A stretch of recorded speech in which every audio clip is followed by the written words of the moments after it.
എനിക്ക് ജീവിതത്തിൽ കള്ളം പറയാനേ അറിഞ്ഞുകൂടാ. എന്നെ പോലെ ഇല്ലേ ശരു?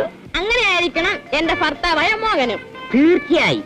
അതായത് നമ്മുടെ കുടുംബജീവിതം തുറന്നിടപ്പെട്ട, അതായത് വിരിച്ചിടപ്പെട്ട ഒരു പുസ്തകം പോലെ ഇരിക്കണം. എന്ത് സംശയങ്ങൾ ഉണ്ടെങ്കിലും ചോദിച്ചോളൂ. എന്റെ പൊന്നു ശാരുവിന് ഈ മോഹൻ പറയും. മോഹൻ, എന്തോ? നമ്മുടെ കല്യാണത്തിന് മുൻപ് മോഹൻ ആരെങ്കിലും സ്നേഹിച്ചിട്ടുണ്ടോ?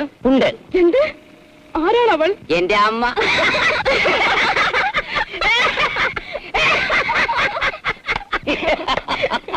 എന്റെ ശാരു, ഈ വിവാഹം എന്ന് പറയുന്നത് സ്വർഗത്തെ മഹോത്സവമാണ്.